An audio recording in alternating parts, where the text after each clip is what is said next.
छत्तीसगढ़ महिला पर्यवेक्षक की तैयारी कर रहे हैं तो इस वीडियो में जितने भी आपको प्रश्न बताए गए हैं उन सभी प्रश्नों को आप स्वयं से सॉल्व करके देखिएगा।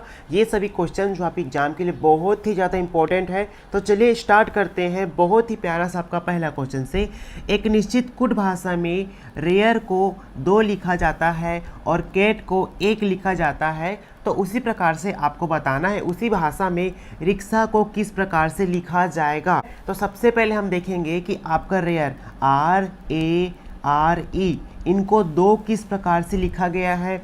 ठीक उसी प्रकार से आपका CAT कैट को आपका 1 किस प्रकार से लिखा गया है। देखिए आपके अल्फ़ाबेट में कितने वॉवेल होते हैं, आपके 5 वॉवेल होते हैं। कौन कौन से होते हैं, आपके A E I O और आपका U इस प्रकार से होता है। तो इसमें किया क्या गया है, जितने भी वॉवेल हैं उनको जोड़ दिया गया है। जैसे रेयर में कितने वॉवेल हैं, आपका A यहाँ पर 1 वॉवेल हो गया, आपका E जो है 1 वॉवेल हो गया। ठीक है, इन दोनों को जोड़ देने पर कितने हो जाते हैं। तो इस प्रकार से रेयर में कितने वॉवेल है, 2 वॉवेल है, जिस वजह से इनको 2 लिखा गया है। ठीक उसी प्रकार से देखिए आपका CAT कैट में कितने वॉवेल है, आपके केवल व केवल 1 वॉवेल है, जिस कारण से इसको क्या लिखा गया है, आपका 1 लिखा गया है। उसी प्रकार से हम इनको पता करना है, आपका रिक्शा को पता करना RICKSHA और आपका यहाँ पर W दिया गया है। चलिए इसी प्रकार से देखेंगे कि आपका रिक्शा में कितने वॉवेल है।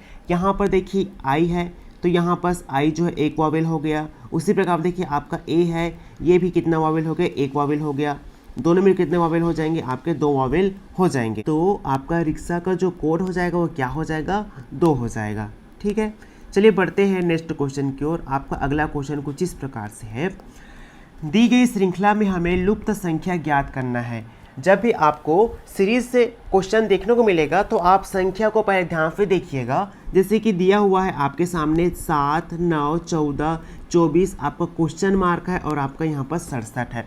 तो हम देख रहे हैं कि संख्या जो है लगातार बढ़ते जा रही है। तब हम क्या करेंगे, इनके बीच का अंतर लेंगे। चलिए इनके बीच का अंतर लेते हैं। 7 से आपका 9 हो गया, कितना बढ़ा है, आपका 2 बढ़ा है।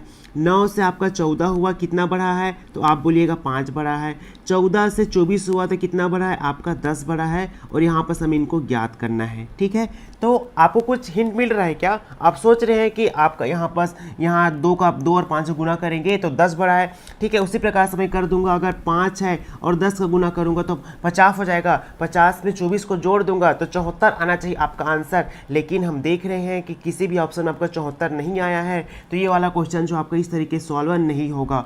तो कैसे सॉल्व होगा, देखिए आपका 2 है और 5, इन दोनों के बीच का अंतर कितना, यानी कि 2 से 5 हुआ तो कितना बढ़ा है, आपका 3 बढ़ा है।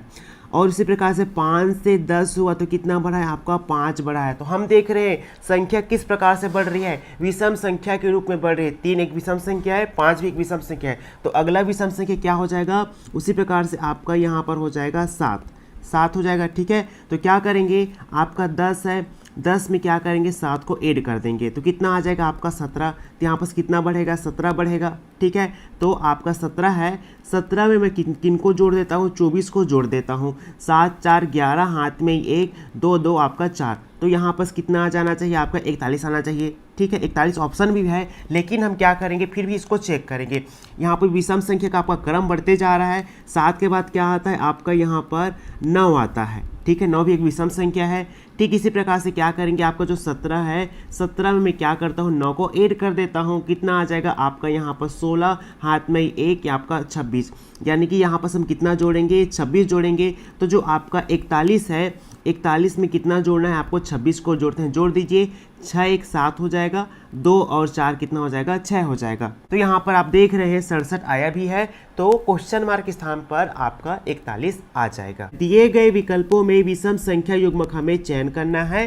कहने का मतलब ये है, आपका जो 4 ऑप्शन है, 4 ऑप्शन में से 3 ऑप्शन तो ऐसे रहेंगे जो समान संबंध रखते हैं, लेकिन एक ऑप्शन ऐसा रहेगा जो तीनों से भिन्न होगा, उन्हीं का हमें यहाँ पर चयन करना है। ठीक है, जब भी एग्जाम में आपको ऐसे क्वेश्चन देखने को मिलेगा तो आप ऑप्शन को ध्यान से देखिएगा कि कौन कौन सी संख्या दी हुई है। आपका संख्या दिया हुआ है 169 14, 225 18, 196 17, 256 और आपका यहाँ पास 19 दिया हुआ है। इन संख्या को देखने पर हमें यह पता चलता है कि ये संख्या जो है आपका किसी न किसी संख्या का स्क्वायर है। ठीक है, 169 जो है किनका स्क्वायर है, आपका 13 का स्क्वायर है।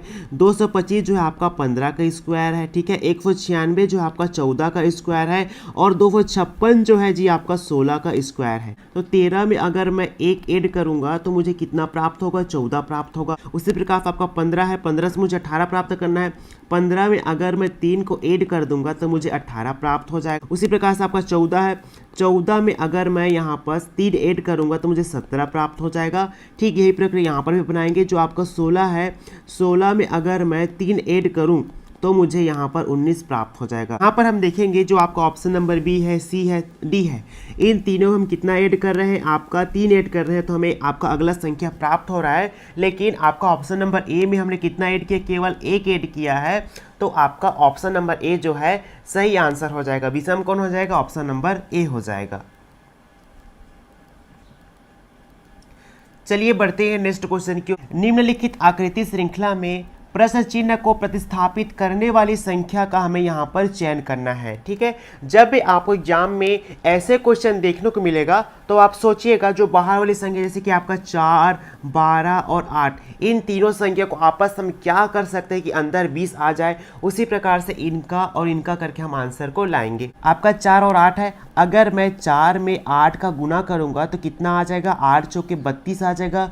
और 32 में मैं क्या करूंगा, जो आपका 12 दिया है, 12 को मैं माइनस कर देता हूँ। माइनस कर दीजिए, 2 में 2 जाएगा 0, 3 में से 1 जाएगा तो कितना बचेगा 2। इस प्रकार से माइनस कर देने पर आपको कितना प्राप्त हो रहा है, 20 प्राप्त हो रहा है। हमने सबसे पहले क्या किया, इन दोनों संख्या का आपस में गुना किया और गुना के बाद जो भी संख्या प्राप्त हुआ उनको 12 से माइनस कर दिया। ठीक यही प्रक्रिया यहाँ पर भी अपनाएंगे। देखिए आपका 7 और 9 है, 7 में मैं 9 का गुना करूंगा, 7 में आपका 63 होता है। जिस प्रकार से यहाँ पर हम 12 को माइनस किए थे उसी प्रकार से हम यहाँ पर 25 को माइनस करेंगे। माइनस कर दीजिए, माइनस आपका 25। 13 में से 5 जाएगा, कितना बचेगा, 8 बचेगा। 5 में से 2 जाएगा तो कितना बचेगा, 3 बचेगा। इस प्रकार से हमें अंदर में 38 प्राप्त हुआ है। अब ठीक यही प्रक्रिया हम आपका इसमें अपनाते हैं। क्या करेंगे, 6 में 4 का गुना करेंगे। 6 में 4 गुना करने पर कितना आता है, 6 चौकी 24 होता है। जिस प्रकार से हम 12 माइनस की, इसमें 25 माइनस की, उसी प्रकार से हम कितना माइनस करेंगे, यहाँ पर हम 24 को माइनस करेंगे। माइनस कर दीजिए, 24 में 24 जाएगा, कितना बचेगा आपका 0 बचेगा। तो क्वेश्चन मार्क के स्थान पर आपका कितना आ जाएगा, इस प्रकार से 0 आ जाएगा। क्वेश्चन नंबर आपका 5 है, दिए गए विकल्पों में उचित वेन आरेख हमें चयन करना है। जब भी आपको एग्जाम में इनसे रिलेटेड क्वेश्चन देखने को मिलेगा तो आप जो भी आपको शब्द दिए हुए उनको आपस में रिलेट कीजिएगा कि ये जो शब्द है ये किस प्रकार से आपस में संबंधित है। जैसे कि आपको दिया है हाथ, पैर, ठोड़ी, देखेंगे कि ये तीनों जो है किस प्रकार से आपस में संबंधित है। तो देखिए आपका हाथ, पैर और ठोड़ी, इन तीनों का जो काम होता है वो अलग अलग होता है। ये हाथ होता है, ये पैर होता है, ये आपका थोड़ी होता है। ठीक है, इन तीनों का जो काम अलग अलग है, इस कारण से आपका ऑप्शन नंबर डी जो है राइट आंसर हो जाएगा। मैं उम्मीद करता हूँ आज के इस वीडियो में हमने जितने भी क्वेश्चन किए हैं वो सभी क्वेश्चन आपको अच्छी तरीके से समझ आ गए होंगे। मिलते हैं नए वीडियो में नए क्वेश्चन के साथ। All the best, thank you.